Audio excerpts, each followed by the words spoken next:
Epístola de Tiago, capítulo 2. Meus irmãos, não tenhais a fé em nosso Senhor Jesus Cristo, Senhor da glória, em acepção de pessoas. Se, portanto, entrar na vossa sinagoga algum homem com anéis de ouro nos dedos, em trajos de luxo, e entrar também algum pobre andrajoso, e tratardes com deferência o que tem os trajos de luxo, e lhe disserdes: tu, assenta-te aqui em lugar de honra, e disserdes ao pobre: tu fica ali em pé, ou assenta-te aqui abaixo do estrado dos meus pés. Não fizestes distinção entre vós mesmos, e não vos tornastes juízes tomados de perversos pensamentos? Ouvi, meus amados irmãos, não escolheu Deus os que para o mundo são pobres, para serem ricos em fé e herdeiros do reino que ele prometeu aos que o amam? Entretanto, vós outros menosprezastes o pobre. Não são os ricos que vos oprimem, e não são eles que vos arrastam para tribunais? Não são eles os que blasfemam o bom nome que sobre vós foi invocado? Se vós, contudo, observais a lei régia segundo a Escritura, amarás o teu próximo como a ti mesmo, fazeis bem. Se, todavia, fazeis acepção de pessoas, cometeis pecado, sendo arguídos pela lei como transgressores. Pois qualquer que guarda toda a lei, mas tropeça em um só ponto, se torna culpado de todos. Porquanto aquele que disse não adulterarás, também ordenou não matarás. Ora, se não adulteras, porém matas, vens a ser transgressor da lei. Falai de tal maneira, e de tal maneira procedei, como aqueles que hão de ser julgados pela lei da liberdade. Porque o juízo é sem misericórdia para com aquele que não usou de misericórdia. A misericórdia triunfa sobre o juízo. Meus irmãos, qual é o proveito se alguém disser que tem fé, mas não tiver obras? Pode acaso semelhante fé salvá-lo? Se um irmão ou uma irmã estiverem carecidos de roupa e necessitados do alimento cotidiano, e qualquer dentre vós lhes disser: ide em paz, aquecei-vos e fartai-vos, sem contudo lhes dar o necessário para o corpo, qual é o proveito disso? Assim também a fé, se não tiver obras, por si só está morta. Mas alguém dirá: tu tens fé e eu tenho obras. Mostra-me essa tua fé sem as obras, e eu com as obras te mostrarei a minha fé. Crês tu que Deus é um só? Fazes bem. Até os demônios creem e tremem. Queres, pois, ficar certo, ó homem sensato, de que a fé sem as obras é inoperante? Não foi por obras que Abraão, nosso pai, foi justificado quando ofereceu sobre o altar o próprio filho Isaque? Vês como a fé operava juntamente com as suas obras? Com efeito, foi pelas obras que a fé se consumou e se cumpriu a Escritura, a qual diz: ora, Abraão creu em Deus e isso lhe foi imputado para a justiça, e foi chamado amigo de Deus. Verificais que uma pessoa é justificada por obras e não por fé somente. De igual modo, não foi também justificada por obras a meretriz Raabe, quando acolheu os emissários e os fez partir por outro caminho? Porque assim como o corpo sem espírito é morto, assim também a fé sem obras é morta.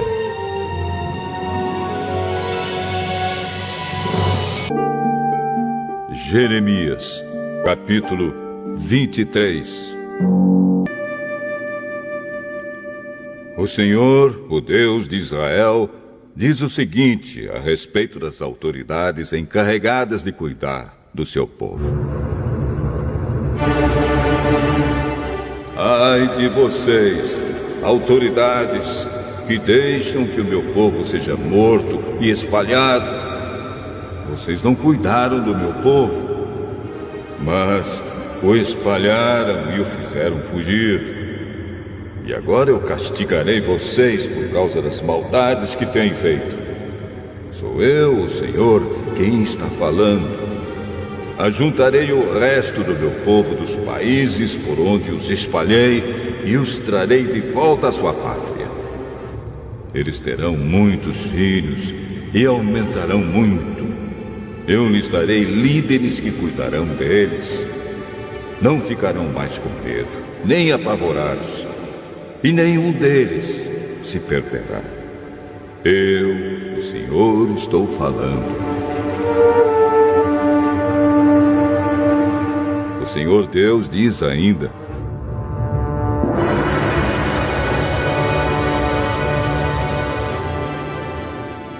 está chegando o tempo em que farei com que de Davi venha um descendente que seja um rei justo. Esse rei governará com sabedoria e fará o que é certo e honesto no país inteiro. Quando isso acontecer, o povo de Judá ficará seguro e o povo de Israel viverá em paz. Esse rei será chamado de Senhor, nossa salvação. Está chegando o tempo, diz o Senhor, em que o povo não jurará mais por mim como Deus vivo que tirou Israel da terra do Egito. Em vez disso, vão jurar por mim como Deus vivo que fez o povo de Israel voltar à terra do norte e de todas as terras onde eu os tinha espalhado, e eles viverão na sua própria terra.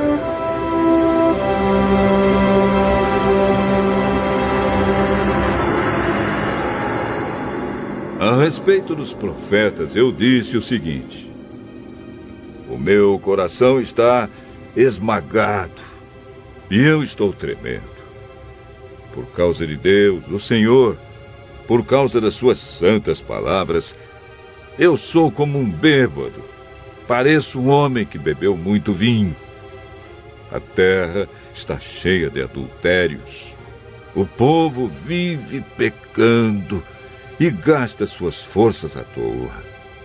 Por causa da maldição divina, a terra chora e os pastos estão secos.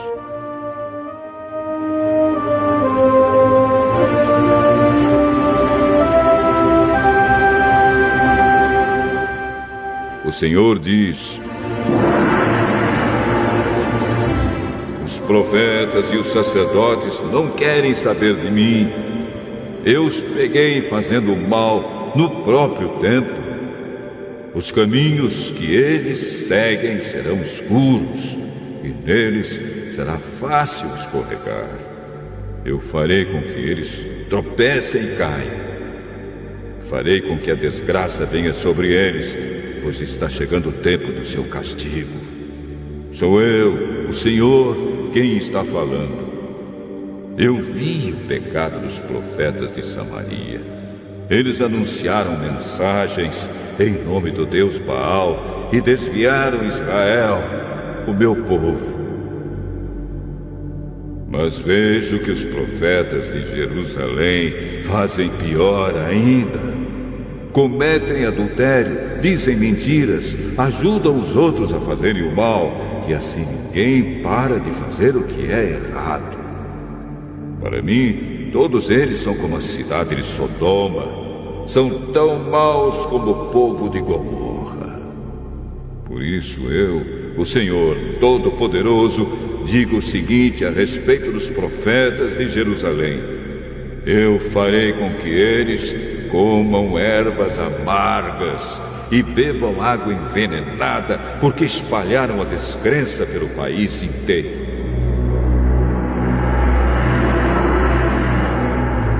O Senhor Todo-Poderoso diz ao povo de Jerusalém: não escutem o que os profetas dizem, pois eles estão iludindo vocês com falsas esperanças. Dizem coisas que eles mesmos inventam, e não aquilo que eu falei. Eles continuam dizendo aos que desprezam a minha mensagem: tudo irá bem. E dizem aos teimosos: a desgraça não cairá sobre vocês.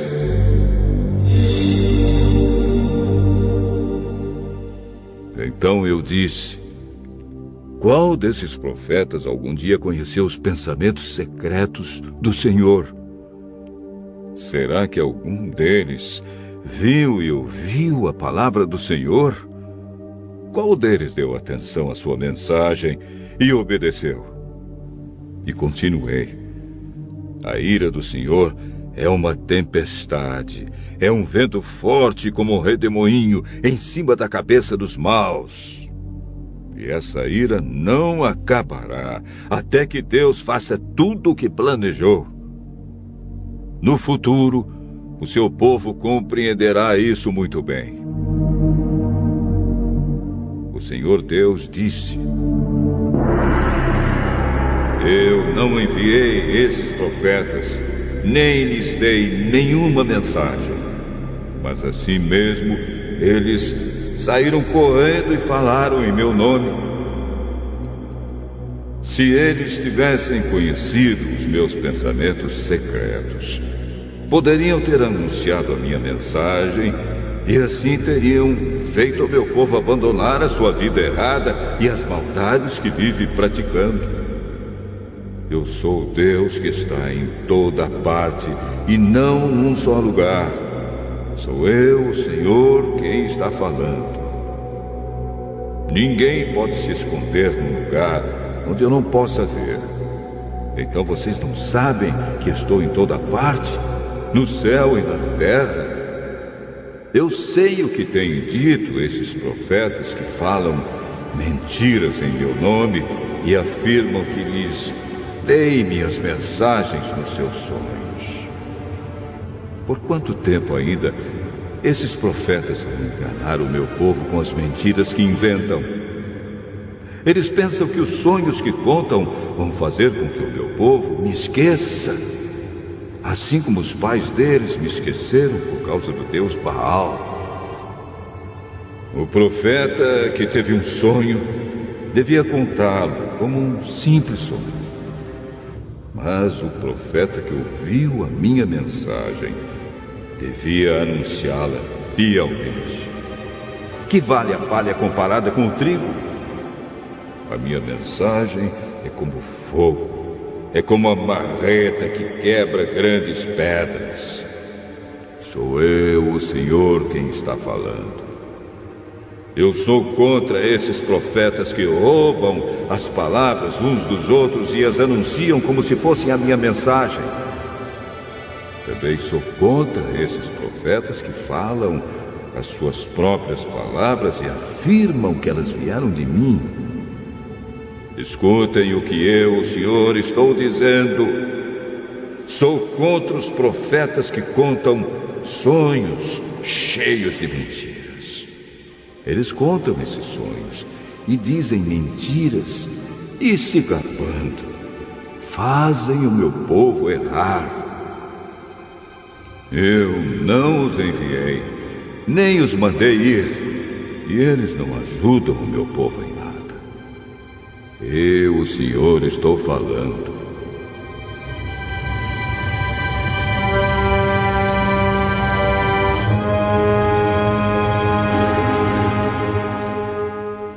O Senhor Deus me disse: Jeremias, quando alguém do meu povo, ou um profeta, ou um sacerdote lhe perguntar: qual é a carga da mensagem do Senhor para nós? Responda: vocês é que são uma carga para o Senhor, e Ele vai se livrar de vocês. Se um profeta, ou um sacerdote, ou mesmo uma pessoa do povo usar as palavras, a mensagem do Senhor é uma carga, eu o castigarei, e também a sua família.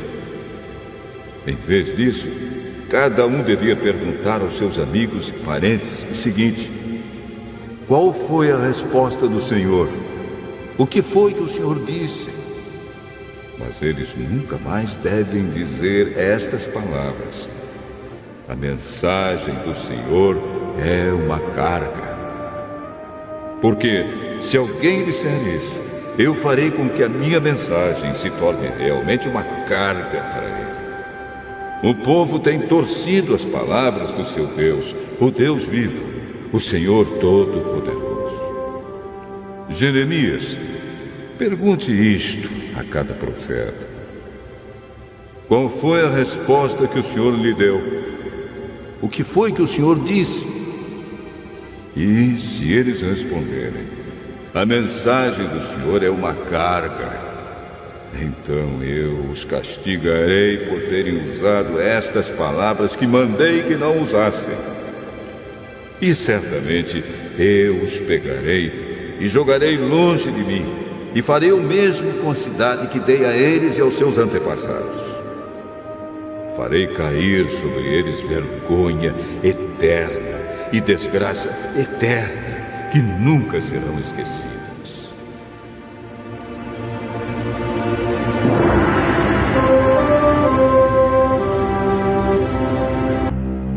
Jeremias, capítulo 24. Eu tive uma visão. Isso aconteceu depois que Nabucodonosor, rei da Babilônia, levou israelitas como prisioneiros de Jerusalém para sua terra. Ele levou o rei de Judá, que era Joaquim, filho de Jeoaquim, as autoridades de Judá, os carpinteiros e os outros operários especializados. Nessa visão, o Senhor Deus me mostrou 2 cestos de figos que estavam na frente do templo. No primeiro cesto havia figos muito bons, do tipo que logo fica maduro. No outro havia figos muito ruins, ruins demais para se comer. Então o Senhor me perguntou: Jeremias, o que você está vendo? Figos, respondi. Os bons são muito bons e os ruins são muito ruins, tão ruins que ninguém pode comê-los. Aí Deus me disse: Eu, o Senhor, o Deus de Israel, digo que os israelitas que foram levados para a Babilônia são como esses figos bons. Eu os tratarei com bondade. Cuidarei deles e os trarei de volta para esta terra.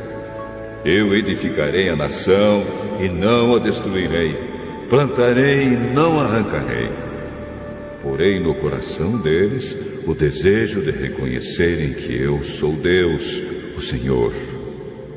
Então eles serão o meu povo e eu serei o seu Deus, porque com todo o coração vão voltar para mim.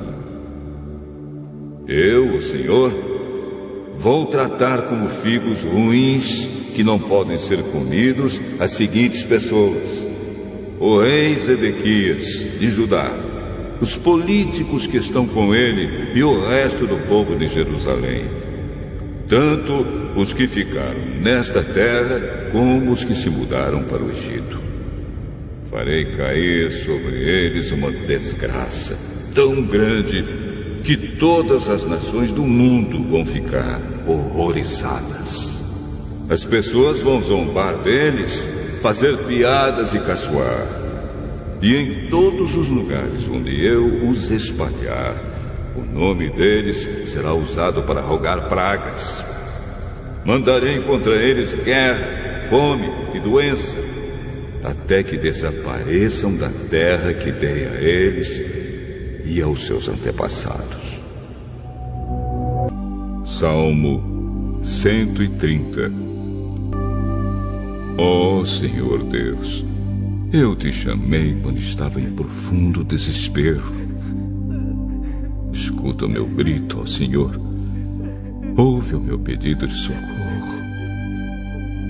Se tu tivesses feito uma lista dos nossos pecados, quem escaparia da condenação? Mas tu nos perdoas, e por isso nós te tememos. Eu aguardo ansioso a ajuda de Deus, o Senhor, e confio na sua palavra. Eu espero pelo Senhor mais do que os vigias esperam o amanhecer, mais do que os vigias esperam o nascer do sol. Povo de Israel, ponha sua esperança em Deus, o Senhor, porque o seu amor é fiel e Ele sempre está disposto a salvar. Ele salvará Israel, o seu povo, de todos os seus pecados.